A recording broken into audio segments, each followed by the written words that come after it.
Hey guys, Iron Wolf here, back with another Hyrule Conquest video. It's been a little while since my last upload, so I apologize for that. I'm still trying to get used to this upload schedule, and I know it may feel like there's a lot of time between uploads, but we're just trying to follow the schedule here, so I hope you guys can understand. So today I'll be talking about the Gohma. For those of you that don't know, the Gohma are one of my personal main factions. Along with the Kokiri, those two are the factions that I kind of put the most effort into myself on my own time and whatnot. When I'm not like trying to learn other factions or trying to figure out new things for the meta in general. When I'm trying to help improve myself, the Gohma and the Kokiri are kind of my main factions. So today I want to talk about the Gohma on Death Mountain. So it's kind of widely considered that right now the Gohma are the best faction in the game on Gerudo Oasis, but significantly fall off on Death Mountain, and the Zora become the strongest faction on this map. So that raises the question for dedicated Gohma players: how do you play this faction on Death Mountain? Now I'll talk about it. There's a couple different ways that you can play them on Death Mountain. This is the way that I found the most effective in multiplayer matches. I've won a good bit of matches using this strategy on this map against factions that tend to be better than the Gohma on Death Mountain. So today I'll be showing it off. Let's go ahead and do this. Alright. So, here we are. You see here, I'm playing as the green Gohma. So the first thing you're going to do with this build is you're going to build Sakaris. The reason for this being, you're not going to be using the space right here very much at all, honestly. You're kind of going to be going off to your opponent's base and creeping and doing a lot of things like that. So you're going to build Sakaris because you're going to need some extra tankiness to defend your like expeditionary unit. So here you see, on this map, unlike a Gerudo Oasis, you start with 4 soldier larvae instead of 2. So what we're going to do is we're going to send them right up here, right off the bat. And then we have our Gohma Queen and our Hive Keeper build 4 eggs. And then from those eggs, we're going to build Hive Larvae. And then of course you're seeing all your harvesters onto the Cocos right there. So a lot of stuff happened right there in that last minute, so let me just show you like a quick overview. So the first thing you're doing, building Sakaris, getting your harvesters on the Cocos, sending all of your soldier larvae up here. And the reason you're going to be sending them up here, I will show in just a moment. And then you're having both your Hive Keeper and your Queen build 4 eggs, and you're turning those eggs into hive larvae right off the bat. And you're going to send Sakaris up to where you sent your soldier larvae as well. After the eggs have been planted and turned into hive larvae, you're going to send them along with your queen and your hive keeper up here to where you sent your soldier larvae as well. Now the reason you don't have to go here, there's a couple locations on this map that you can do this, but basically what you're going to be doing, since you're very food starved down here, there's not a lot of like natural food on your base. The same thing applies when you're on player 2 side as well. You're going to be sending them to this middle area or even some of these alleyways along the middle of the map, because there are a lot of pockets of natural wildlife there that you can kill to get that extra food. So for those of you that don't know, the Gohma, their farms are not the strongest, so they really rely on the natural resources of the land, like the natural food that's there on the map, which is a part of why they're so strong in Gerudo Oasis, because it's a lot of sand seals, which have a lot of food, as well as a bunch of bushes along the Oasis bin. So here, you see we're going up here to take care of these Tektites. Now there's a lot of pockets of Tektites on this map. This is just the one that's closest to my base, so I found it most useful. So you're going to be sending your Hive Larvae along with your Soldier Larvae up here to kill all these Tektites. They're going to be joined by Sakaris as well. You're going to need to try and micro some of these larvae so that they don't die, because you're going to need as many as possible.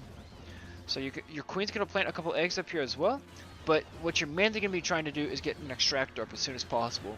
Some players go for vacuoles. I think that's not very smart, because not only does it use more materials, but also it is a longer build time. And an extractor is a drop-off for only food, while vacuole is a drop-off for all resources. So you see here, we got our larvae along with Sakaris, pretty much just taking care of all these Tektites all along here. We got all this food we can gather from. While you've got this extractor going up, you're going to want to be planting eggs as your Gohma Queen. Not too many, but a good bit, because what you're going to be doing is getting more hive larvae so that you can start gathering some of this food, and then eventually turning them into caretakers.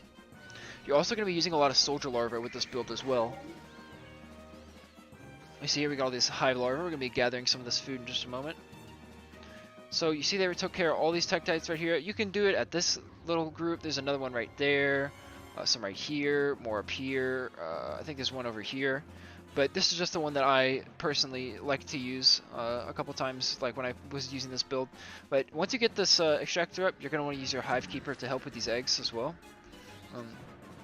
So you're going to have all these hive larvae pretty much gathered from these tektites so you can get this food income. Also, you got to watch out too, because your harvesters, sometimes what I like to do is I'll put them on the wood. For if I'm like, if I expect the game to go on a little bit longer. But what I do a lot of the time as well is I'll move my harvesters to wherever my my expansion is after they're done with the cacos. Now it's up to you whether or not you want to do that. It's a little risky, but it's completely up to you. So let me pause and review here. So we sent Solkaris along with our queen, hivekeeper, and our larva up here to take out some of these tektites so that we can gather food from them. Getting an extractor up as soon as possible, and after we do that, we're going to want to get eggs. So what you're going to do is just train as many hive larvae as you can once you take care of all these tektites, and you just start gathering this food.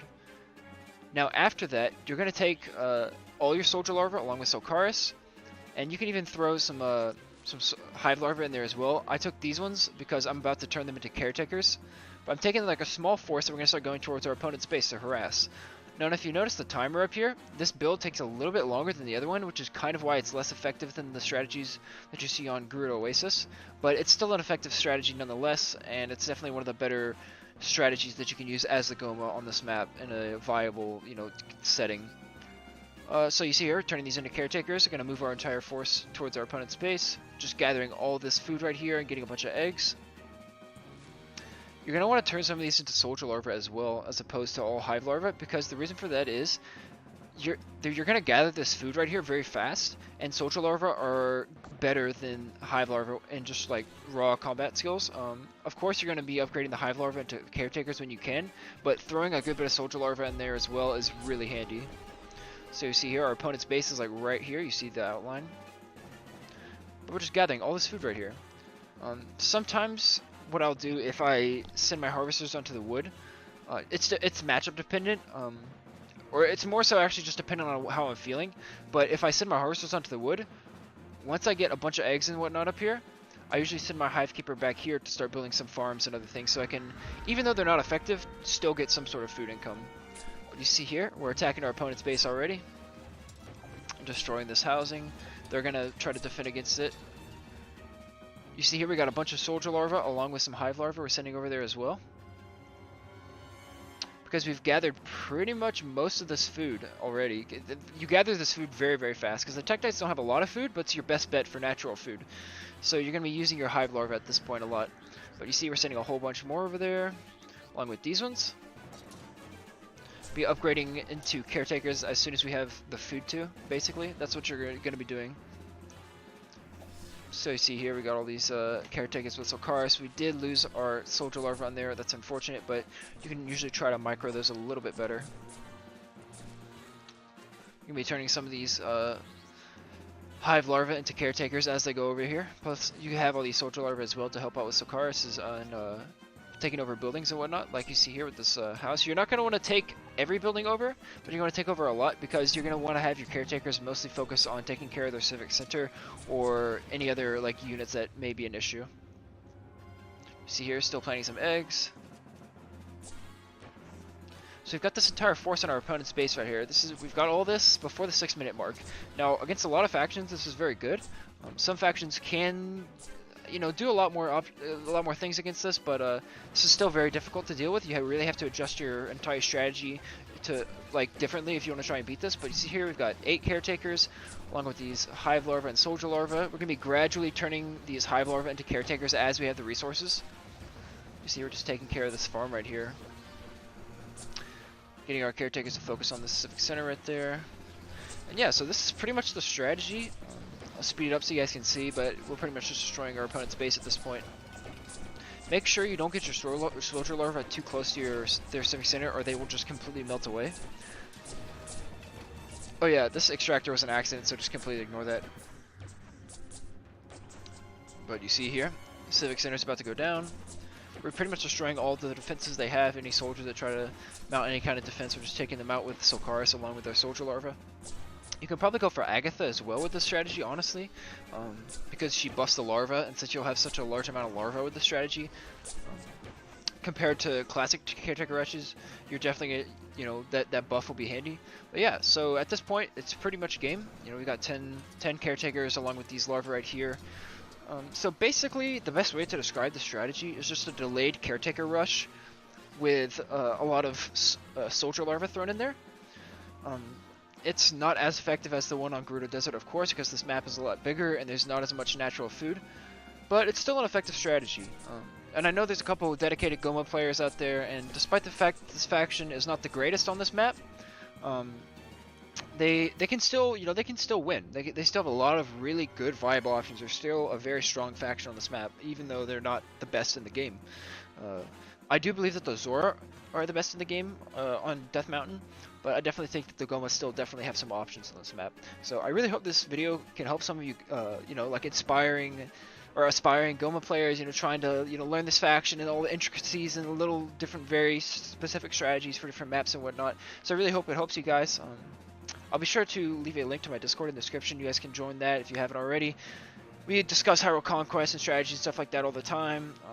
And I'll leave a link to all my other, like my Twitch and all that down there, so you guys can check that out. I will be streaming this Friday like usual, so make sure you guys check out my video talking about my content schedule, so that you can see like when I'll be uploading videos and when I'll be streaming and whatnot.